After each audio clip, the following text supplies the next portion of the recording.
from Fargo and serving you on TV, online, and on the go. This is Valley News Live at 6. As kids head back to school in Minnesota, expect delays getting there and back home. Good evening, everyone. Thanks so much for joining us tonight. Andrea is off. Administrators at Moorhead Public Schools say construction is going to cause problems for bus routes. They just aren't sure how much. They're asking you to be patient for the first week while they test out alternative routes through detours.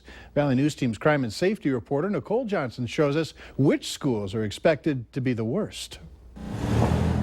If it's not construction, then maybe it's a train or traffic that's causing your Moorhead commute to be a pain. Last year I left at 7:30 and now I'm going to have to leave at 7:15 in order for her to be there on time. For this mom, getting her daughter back to school through the cones is her concern. She's not even sure which way to get there anymore. When you come over on 20th, that whole bottleneck there is a pain. So then I go all the way over to 34th, go up to 12th and come back down because I don't want to be at that 20th Street intersection.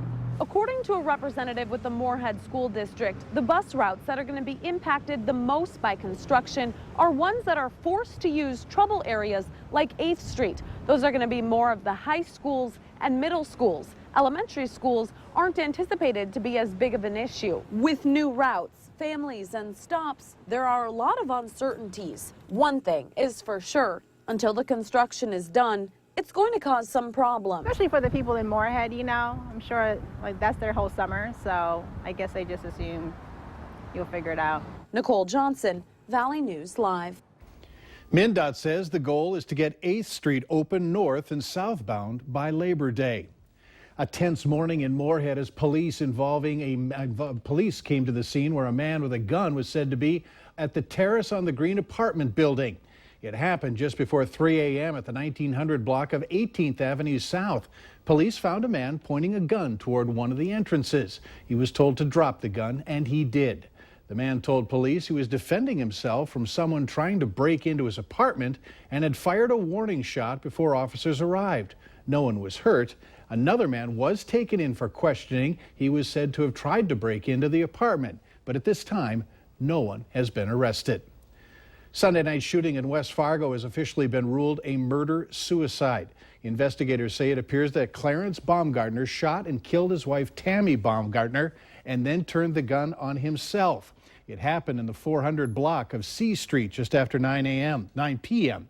Although married, police say that the couple was separated. Funeral arrangements for Tammy have been set. We have placed them on our website. Go to valleynewslive.com and click on this story. A 33-year-old man has been arrested in Erskine, Minnesota, and charged with domestic assault by strangulation. Brian Schultze has been living with his girlfriend in Erskine. Court records say that Schultze came home from a casino and began arguing with the girlfriend. He allegedly knocked her down and choked her. Later, he tried to hang himself before he was arrested. He faces a maximum sentence of 3 years in prison if he's convicted. A 59-year-old man has been charged with terrorizing and sexual assault of a Jamestown woman earlier this week. Walter Grant Jr. was arrested following the home invasion on Tuesday. The woman told authorities that Grant broke in and sexually assaulted her. If convicted, he could face up to 45 years in prison and have to pay up to $70,000 in fines. 2 men were taken to a Fargo hospital today after a car crash. It happened on Whitestone Circle and 17th Avenue South. A witness says she saw the car swerving and then crashing into the tree. Police are looking into whether drugs or alcohol were a factor in that particular crash.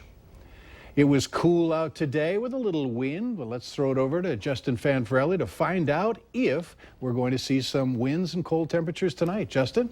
And thank you, Mike, and good afternoon, everybody. Well, we did get to near 70 degrees with the peaks of sun we got for the day today, but that wind was up there. Here's the current temperatures around, still near 70, Devils Lake, Langdon, Grand Forks, and Crookston, and into the Fargo area. 65 at Jamestown, into the mid-60s at Detroit Lakes, and out toward Fergus Falls. Bulls. Winds out there mainly from the north, and that kept us cool for today. They have died down. They were breezy right now between 10 and 20 miles per hour. And we are just seeing mostly cloudy skies on the satellite loop. Most of the rain staying well off to the north and well off to the east. And also we have some rain well off to our west. So we are going to stay dry as we go through tonight, and clearing skies will be the story as temperatures are going to be cool as that wind flips more around to a southwesterly direction. Look for lows tonight near 50 degrees. We're going to have a nice day for the day on Friday, and then more chances for some showers and thunderstorms for Saturday. We'll have the details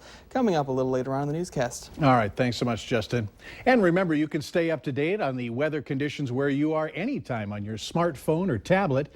Just download the Storm Team weather app to get the latest weather conditions, and even follow the radar live. Search VNL Weather in the App Store. DNA testing helped East Grand Forks investigators determine whose fingers were found at the Red River State Recreational Area back in May. Police say a person walking through the campsite on May 26th found the severed fingers. Test results say the fingers matched DNA taken from a 23-year-old male.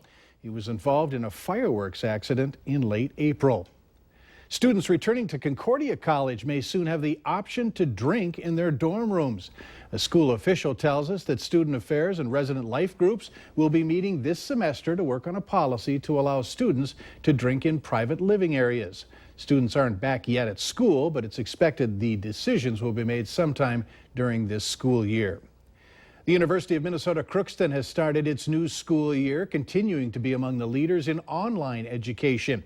It was the first university in the country to begin offering online degrees 20 years ago.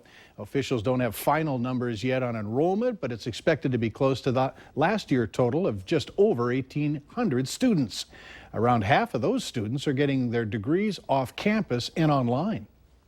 A lot of those folks are working professionals or people that are already employed and don't have a bachelor's degree, and so they are looking to complete a bachelor's degree in order to take that next step in their career.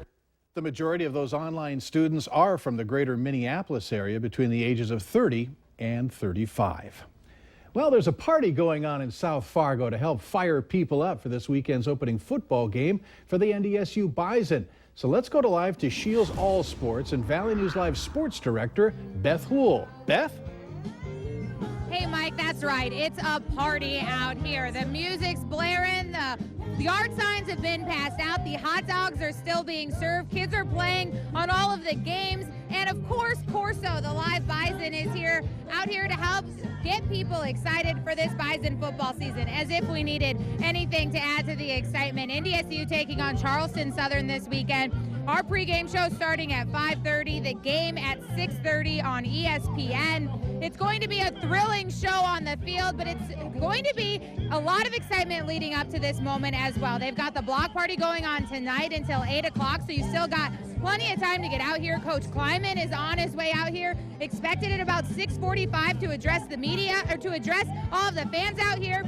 As you can see, there's a great crowd of people out here. Everyone's invited again tomorrow night to go out for the Bison Football Eve outside of Old Broadway in downtown Fargo. That's going on tomorrow all the way until like 11 o'clock at night. It's just a good opportunity to make a few new Bison football friends.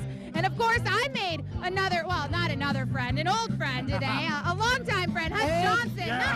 Longtime friend. He's been impressing everybody out here with his dance moves. Mike, you have some competition, that's for sure. Well, there's a lot of folks out here. This is like the busiest one I've been to. The parking lot is full, but you still have time because the team is showing up. What time? 6:45. Coach Kleiman's expected out here, and then yeah, this goes until 8 o'clock. Yeah, and there's still hot dogs left at last check, and a lot of fun to be had. And since the team is on the way, still good. And you can take in some entertainment by our friends from the Front Fenders over here. I got to tell you, they're rocking it over here. Yeah. We got the Front Fenders here keeping everybody entertained. What do we got going on now? What's the name? Love Shack now, Paul Bougie. Love Shot. Love Shack. We're close. I can't hear you. Love Shot. Who? Oh, see, I don't know that one. I can't hear you. I can't hear me either. Knock a little louder, sugar.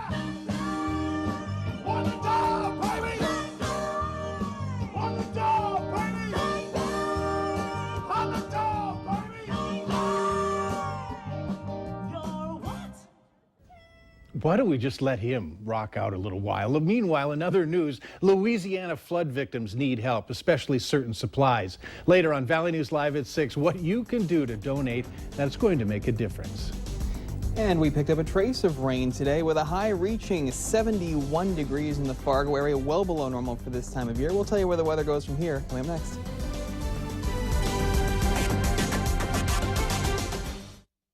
You're watching Valley News Live on TV, online, and on the go. Always on, wherever you are, whenever you need to know.